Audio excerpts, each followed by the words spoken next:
ಪಾಪ ಅವ್ರು ಹೋಗ್ಬಿಟ್ರು, ಇನ್ನೇನು ಹೇಳೋದು ಅವ್ರ ಅಭಿಮಾನಿಗಳಿಗೆ. ಅವ್ರು ಇದ್ರಾದ್ರೂ ಅವ್ರ ಪಿಕ್ಚರ್ ನೋಡಿ ಅದು ಮಾಡಿ. ಈಗಲೂ ಪಿಕ್ಚರ್ ನೋಡ್ಬೋದಮ್ಮ. ಸರೋಜಾ ಆಂಟಿ ಹೋಗೋ ತನಕ, ಹೋಗೋಕ್ಕೆ 1 ಇಯರ್ ಮೊದಲು ಕಾಲ್ ಮಾಡ್ತಾಯಿದ್ರು, ಹೇಗಿದೆಯಾ ಲಕ್ಷ್ಮಿ, ಚೆನ್ನಾಗಿದೆಯಾ ಎಲ್ಲ ಅಡ್ವೈಸ್ ಮಾಡ್ತಾಯಿದ್ರು ಅವರು. ಆಮೇಲೆ ನನಗೆ ಅಷ್ಟೊಂದು ಈ ಫಿಲ್ಮ್ ಇಂಡಸ್ಟ್ರೀಸ್ ಬಗ್ಗೆ ಏನೋ ಅಷ್ಟು ಕ್ರೇಜ್ ಇಲ್ಲ ನನಗೆ. ಈ ಕಾಲದಲ್ಲಂತೂ ಯಾರನ್ನೂ ನಂಬಾರ್ದು, ಎಲ್ಲ ಸ್ವಂತದವರೇ, ಬ್ಲಡ್ ಶೇರಿಂಗ್ ಆದ್ರೂ ನಂಬಾರ್ದು. ಓನ್ಲಿ ಥಿಂಗ್ ನಿಮ್ಮ ಮಕ್ಕಳನ್ನ ನಂಬಬೇಕು ಅಷ್ಟೇ ಹೊರ್ತು ಅಪ್ಪ ಅಮ್ಮ, ಅದಾದಮೇಲೆ ಮಕ್ಕಳು. ಅಯ್ಯೋ ಇಷ್ಟು ಬೇಗ ಹಿಂಗೆಲ್ಲ ಆಗೋಯ್ತಾ ಅನಿಸುತ್ತೆ, ಇಷ್ಟು ಬೇಗ ಎಲ್ಲ ಕಳೆದೋಯ್ತಾ ಅನಿಸುತ್ತೆ. ಅದೆಲ್ಲ ಕನಸ ಅನಿಸುತ್ತೆ. ಅಮ್ಮ ಅಪ್ಪನ ಜೊತೆ ನಾನು ಇದ್ದಿದ್ದು ಮಾಡಿದ್ದು ಅದೆಲ್ಲ ಕನಸ. ನಮ್ಮ ತಂದೆದು 77 ಬರ್ತ್ಡೇ ಸೆಲೆಬ್ರೇಟ್ ಮಾಡಿದ್ವಿ. I wanted to celebrate his 80th birthday. ಕೆಲವು ವಿಷಯ ತಲುಪಿ ಕೆಲವು ಸತ್ಯ ಅನಿಸಿದ್ರೆ ಆ ಶ್ರಮ ಸಾರ್ಥಕ. ಸಿನಿಮಾ ಇಂಡಸ್ಟ್ರಿನ ಕಟ್ಕೊಟ್ಟಂಥ ಮನೆತನ, ಆ ಮನೆತನ ಯಾವತ್ತಿದ್ರೂ ಅನ್ನ ಹಾಕಿದ ಮನೆ ಹಾಳಾಗಲ್ಲ.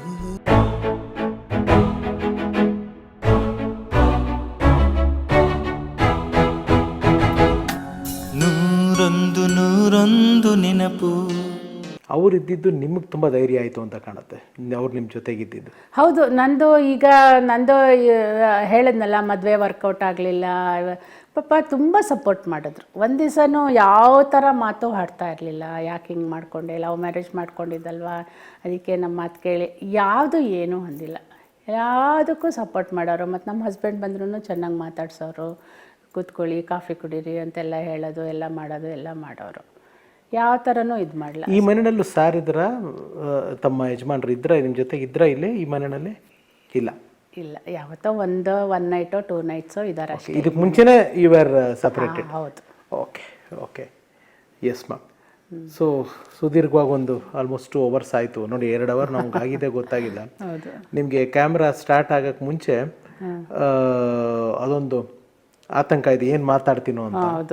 ಬಟ್ ತುಂಬ ಚೆನ್ನಾಗಿ ಮಾತಾಡಿದ್ದೀರ ನೀವು, ತುಂಬ ಚೆನ್ನಾಗಿ ಮಾತಾಡಿದ್ದೀರ. ಅಂದರೆ ಎಲ್ಲವೂ ಇಲ್ಲೇನಿದೆ ಅದನ್ನು ನೀಟಾಗಿ ಹೇಳಿದ್ದೀರ. ಸೊ ನಿಮ್ಮ ಮಾತು ಖಂಡಿತ ರವಿ ಅಣ್ಣನ ಅಭಿಮಾನಿಗಳಿಗೆ, ರಾಧಮ್ಮನ ಅಭಿಮಾನಿಗಳಿಗೆ ತಲುಪಿರುತ್ತೆ. ನಾನು ಶ್ರುತಿ ನಾಯ್ಡು ಮೇಡಮ್ ಅವ್ರ ಹತ್ರನೂ ಸಂಪರ್ಕಕ್ಕೆ ಹೋಗೋಕ್ಕೆ ಪ್ರಯತ್ನ ಪಡ್ತಾ ಇದ್ದೀನಿ. She is A wonderful person. ಅವರು ಒಂದು ವಿಡಿಯೋ ಮಾಡಿದ್ದು, ಒಂದು ಇದು ಮಾಡಿದ್ರು, ರಾಧಮ್ಮನ್ ಬರ್ಡೇ ಸೆಲೆಬ್ರೇಟ್ ಮಾಡಿದ್ರು. ಹೌದು, ಅದಾದ್ಮೇಲೆ ಅವ್ರಿಗೆ ಕ್ಯಾನ್ಸರ್ ಆಗಿದ್ದು ಗೊತ್ತಾಗಿದ್ದು. ಹೌದಾ? ಅವಾಗ ಗೊತ್ತಿರಲಿಲ್ಲ? ಅವಾಗ ಗೊತ್ತಿರಲಿಲ್ಲ, ಅದೆಲ್ಲ ಆದ್ಮೇಲೆ. ಸೊ ಕೇಳ್ತಾ ಇದ್ದೀನಿ, ಅವ್ರು ರಮೇಶೇಂದ್ರ ಅವ್ರ ಹತ್ರನೂ ಮಾತಾಡಿದ್ದೀನಿ. ರಮೇಶ್ ಸರೂ ತುಂಬ ಈಸ್ ಎ ವೆರಿ ನೈಸ್. ಮಾತಾಡಿ ಹೇಳ್ತೀನಿ, ಇವತ್ತು ಹೇಳ್ತೀನಿ. ಅವ್ರು ಒಪ್ಪಿಗೆ ಕೊಟ್ಟರೆ ಖಂಡಿತ ಆ ಒಂದು. ಅವರು ಅಮ್ಮ ಸತ್ತಾಗ ಸ್ವಲ್ಪ ದುಡ್ಡು ಕಳಿಸಿದ್ರು. ಓಕೆ, ಅವರು ಸ್ವಲ್ಪ ಹೆಲ್ಪ್ ಮಾಡಿದ್ರು.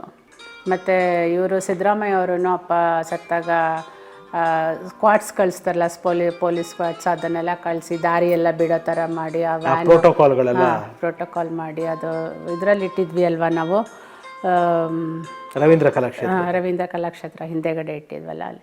ಅಮ್ಮ ಸತ್ತಾಗ ಏನಾಯಿತು, ಅವರು ಇವ್ರು ಇರಲಿಲ್ಲ, ಚೀಫ್ ಮಿನಿಸ್ಟ್ರು ಇರಲಿಲ್ಲ ಊರಲ್ಲಿ. ಮತ್ತು ಅದು ಏನೋ ಕೇಳಿದ್ವಿ ಇಡೋಕ್ಕೆ, ಬಟ್ ಯಾರೂ ಕೋಆಪ್ರೇಟ್ ಮಾಡಲಿಲ್ಲ. ಆವಾಗ ರಾಮಯ್ಯ ಹಾಸ್ಪಿಟ್ಲಲ್ಲಿ ಇಲ್ಲಿ ಇಡಿ, ನಾವು ಇದು ಮಾಡ್ತೀವಿ, ಇಲ್ಲೇ ಸ್ವಲ್ಪ ಹೊತ್ತು ಇಡಿ ಅಂತ ಎಲ್ಲ ಹೇಳಿ ಅವ್ರು ಪರ್ಮಿಷನ್ ಕೊಟ್ಟರು. ಅಮ್ಮನ ಒಂದು ದೇಹ ಕೂಡ ರಾಮಯ್ಯಗೆ. ಹೌದು, ಅವ್ರ ಕಣ್ಣು ಕೂಡ ಇದಕ್ಕೆ ಕೊಟ್ಟಿದ್ದು, ನಾರಾಯಣ ನೇತ್ರಾಲಯಕ್ಕೆ ಬಂದು ಕೊಟ್ವಿ, ಅದನ್ನು ಡೊನೇಟ್ ಮಾಡಿದ್ವಿ, ಬಾಡಿನ ಅಲ್ಲಿ ಕೊಟ್ವಿ ನಾವು. ಅಂದರೆ ಒಂದ್ಸತಿ ಹೆಂಗೆ ಅನಿಸುತ್ತೆ, ತಂದೆ ತಾಯಿಗಳನ್ನ ಇಬ್ಬರು ಕಳ್ಕೊಂಡಿರೋ ಬಹುಶಃ ಇದು ಕನೆಕ್ಟ್ ಆಗುತ್ತೆ, ಗೊತ್ತಾಗುತ್ತೆ ಅನಿಸುತ್ತೆ. ಅಂದರೆ ನಾವು ಮಕ್ಕಳಾಗೇ ಇರ್ತೀವಿ, ಅಪ್ಪ ಅಮ್ಮ ಹೋದ್ಮೇಲೆ ಗೊತ್ತಿಲ್ಲದೆ ಇರೋಂಗೆ ನಮಗೆ ಜವಾಬ್ದಾರಿ ಬರುತ್ತೆ, ಗೊತ್ತಿಲ್ಲದೆ ಇರೋಂಗೆ ಕೆಲವು ನಿರ್ಧಾರಗಳನ್ನ ತಗೋಬೇಕಾಗತ್ತೆ.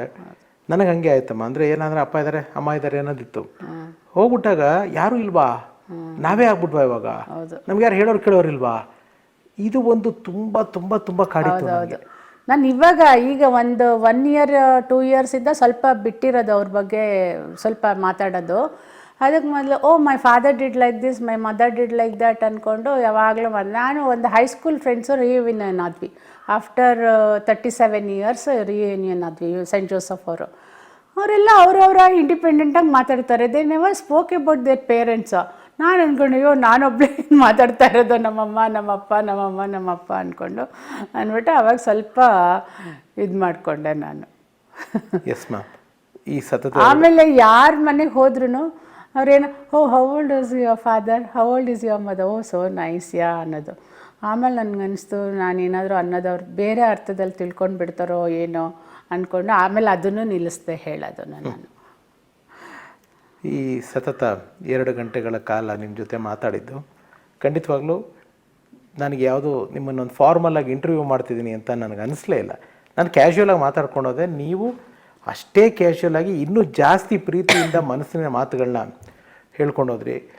ನಿಮ್ಮ ಮೈಸೂರಿನ ದಿನಗಳಿಂದ ಹಿಡಿದು ಇವತ್ತಿನ ಈ ಚಾಲೆಂಜಸ್ ಫೇಸ್ ಮಾಡೋವರೆಗೂ ಎಲ್ಲವೂ ಕೆಲವು ಪುಟಗಳನ್ನ ತಿರುವು ಹಾಕಿದ್ವಿ ನಾವು. ಹೌದು. ಎಲ್ಲವೂ ಈಗ ತಿರುವು ಹಾಕಿದಾಗ ಒಮ್ಮೆ ಹಿಂತಿರುಗಿ ನೋಡಿದಾಗ ನಿಮ್ಗೆ ಏನು ಅನ್ನಿಸ್ತಮ್ಮ? ಅಯ್ಯೋ, ಇಷ್ಟು ಬೇಗ ಹಿಂಗೆಲ್ಲ ಆಗೋಯ್ತಾ ಅನಿಸುತ್ತೆ, ಇಷ್ಟು ಬೇಗ ಎಲ್ಲ ಕಳೆದೋಯ್ತಾ ಅನಿಸುತ್ತೆ. ಅದೆಲ್ಲ ಕನಸ ಅನಿಸುತ್ತೆ. ಅಮ್ಮ ಅಪ್ಪನ ಜೊತೆ ನಾನು ಇದ್ದಿದ್ದು ಮಾಡಿದ್ದು ಅದೆಲ್ಲ ಕನಸ. ನಮ್ಮ ತಂದೆದು 77 ಬರ್ತ್ಡೇ ಸೆಲೆಬ್ರೇಟ್ ಮಾಡಿದ್ವಿ. I wanted to celebrate his 80th birthday. ಅದಕ್ಕೆ ಸಿಲ್ವರ್ ಕಾಯಿನ್ಸ್ ಎಲ್ಲ ಮಾಡಿಸ್ಬಿಟ್ಟು ಅದೇ 80 years ಅದೇ ಸಹಸ್ರಚಂದ್ರ ದರ್ಶನ ಅಂತ ಮಾಡಿಸ್ತೀವಲ್ಲ, ಅದು ಮಾಡಬೇಕು ಅಂತ ತುಂಬ ಆಸೆ ಇತ್ತು ನನಗೆ. ಅಷ್ಟರಲ್ಲಿ ಅದಾಯಿತು. ಆಮೇಲೆ ಅದು ಹೋದ್ಮೇಲೂ ನಾನು ಅಮ್ಮಂಗೆ ಹೇಳಿದೆ, ಅದು ಮಾಡಿಸ್ತೀನಿ, ಕಾಯಿನ್ಸು ಮಾಡಿಸ್ಬಿಟ್ಟು will give it to everybody ಅಂತ ಹೇಳಿದೆ. ಅಯ್ಯೋ ಅದೆಲ್ಲ ಏನು ಬೇಡ, ಸುಮ್ಮನೆ ಇವಾಗ ಅಂತ ಹೇಳಿದ್ರು. ಸುಮ್ಮನೆ ಅಮ್ಮ ಕಾಲ್ವಾದಾಗ ಎಷ್ಟು ವರ್ಷ ಆಗಿತ್ತಮ್ಮ ಅಮ್ಮನಿಗೆ? ಅಮ್ಮಂಗೂ 70 ಆಗಿತ್ತು. 70 years. 69 ಕಂಪ್ಲೀಟ್ ಆಗಿತ್ತು. ಓಕೆ. ಇವತ್ತಿಗೂ ಸಾಕಷ್ಟು ಜನ ರವಿ ಅಣ್ಣನ, ರಾಧಮ್ಮನ್ನ ನೆನ್ಪಿಟ್ಕೊಂಡ್ರು. ಅವ್ರ ಅಭಿಮಾನಿಗಳಿಗೆ ಏನು ಹೇಳೋದಕ್ಕೆ ಇಷ್ಟಪಡ್ತೀರಾ? ಪಾಪ ಅವ್ರು ಹೋಗ್ಬಿಟ್ರು, ಇನ್ನೇನು ಹೇಳೋದು ಅವ್ರ ಅಭಿಮಾನಿಗಳಿಗೆ. ಅವ್ರು ಇದ್ರಾದರೂ ಅವ್ರ ಪಿಕ್ಚರ್ ನೋಡಿ ಅದು ಮಾಡಿ. ಈಗಲೂ ಪಿಕ್ಚರ್ ನೋಡ್ಬೋದಮ್ಮ. ಬಟ್ ಎಲ್ಲಿದೆ ಪಿಕ್ಚರ್ಗಳೆಲ್ಲ ಅವ್ರದ್ದು, ಏನೋ ವಿಡಿಯೋ ಇದರಲ್ಲಿ ಯೂಟ್ಯೂಬಲ್ಲಿ ಅಲ್ಲಿ ಇಲ್ಲಿ ನೋಡಬೇಕು ಅನಿಸುತ್ತೆ ಅಷ್ಟೇ. ಪಾಪ ಇನ್ನೂ ಬೇರೆಯವ್ರು ಎಷ್ಟೋ ಜನ ಇದ್ದಾರೆ ಅಲ್ವಾ, ಹಳೆ ಆರ್ಟಿಸ್ಟು, ಅವ್ರಿಗೆಲ್ಲ ಇದು ಮಾಡಿ ಎಂಕರೇಜ್ ಮಾಡಿ ಅಂತ ಹೇಳಕ್ಕೆ ಇಷ್ಟಪಡ್ತೀನಿ ಅಷ್ಟೇ ನಾನು. ರವಿ ಅಣ್ಣ, ರಾಧಮ್ಮ ಹೋದ್ಮೇಲೆ ಇಂಡಸ್ಟ್ರಿಯಿಂದ ಯಾರು ಕನೆಕ್ಟಲ್ಲಿದ್ದಾರಾ ನಿಮ್ಮ ಜೊತೆ ಸಂಪರ್ಕ? ಗಿರಿಜಾ ಆಂಟಿ ಫೋನ್ ಮಾಡ್ತಾ ಇರ್ತಾರೆ.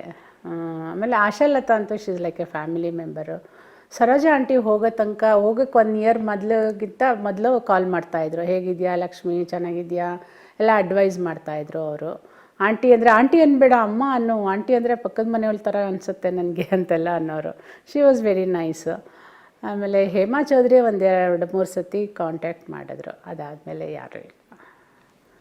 ಎನಿವೆ, ಇನ್ನು ಸಾಕಷ್ಟು ಒಳ್ಳೆಯದಾಗಲಿ ನಿಮಗೆ, ನಿಮ್ಮ ಕುಟುಂಬಕ್ಕೆ.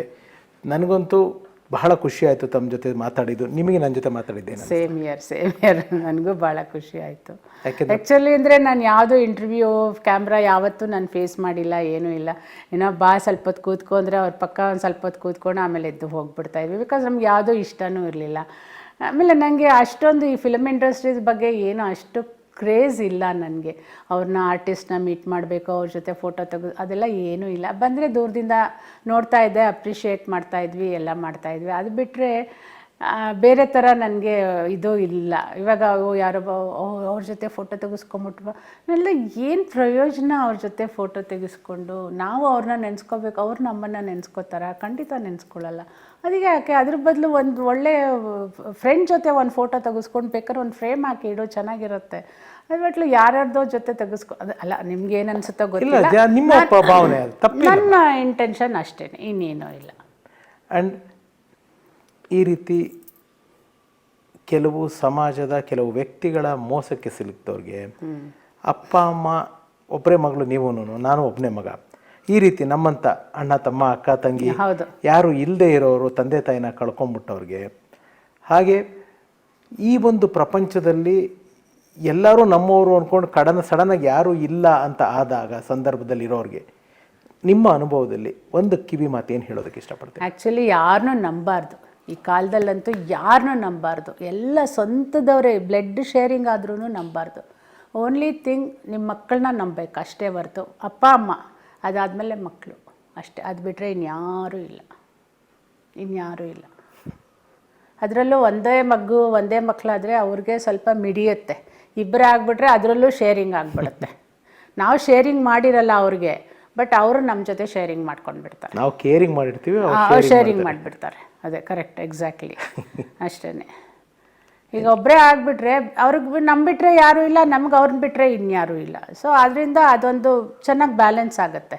2-3 ಜನ ಆಗ್ಬಿಟ್ರಂತೂ. ಬಟ್ ಕೆಲವು ಕಡೆ ತುಂಬ ಚೆನ್ನಾಗಿದ್ದಾರೆ, ತುಂಬ ಇಷ್ಟಪಟ್ಟು ನಾವು ನೋಡಿರೋದನ್ನ ನಾವು ಹೇಳಬೇಕಷ್ಟೇ. ಬಟ್ ಬೇರೆನೂ ನಿಜವಾಗಿ ಚೆನ್ನಾಗಿರೋರು ತುಂಬ ಜನ ಇದ್ದಾರೆ. ಎಸ್, ಮಗಳು ಮದುವೆ ಯಾವಾಗ ಮಾಡಬೇಕು ಅಂತಿದ್ದೀರಾ?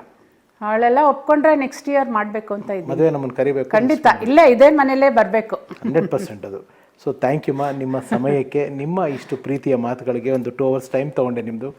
Thank you so much. Thank you so much. ನಾನು ನಿಮಗೂ ತುಂಬ ಥ್ಯಾಂಕ್ಸ್ ತುಂಬ ಥ್ಯಾಂಕ್ಸ್. ನಾನು ಹೇಳಿದ್ನಲ್ಲ, ನಾನು ಮನಸಾರೆ ಹೇಳಿದ್ದು, ನನ್ನ ತಂದೆ ತಾಯಿ ನಿಮ್ಮ ತಂದೆ ಕಾಲಿಗೆ ಬಿದ್ದು ಆಶೀರ್ವಾದ ತೊಗೊಂಡಿದ್ದ ಒಂದು ಮನೆಗೆ, ಆ ಕುಟುಂಬಕ್ಕೆ, ಆ ಮನೆ ಮಗಳನ್ನ ನಾನು ಮಾತಾಡ್ಸೋಕ್ಕೆ ಅವಕಾಶ ಆ ದೇವರಿಂದ ಸಿಕ್ತು, ಪವನ್ ಮೂಲಕ ಸಿಕ್ತು.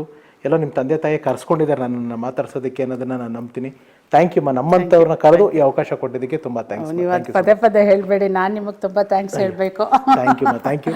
ಸೊ ಸ್ನೇಹಿತರೆ, ಇದಾಗಿತ್ತು ನಮ್ಮ ರಾಧಾ ರವಿಯವರ ಬದುಕಿನ ಕತೆ, ನಮ್ಮ ಧನಲಕ್ಷ್ಮಿ ಮೇಡಮ್ ಅವರ ಎದುರಿಸಿದ ಚಾಲೆಂಜಸ್ಸು, ಅವರ ಒಂದು ಬದುಕಿನ ಕತೆ.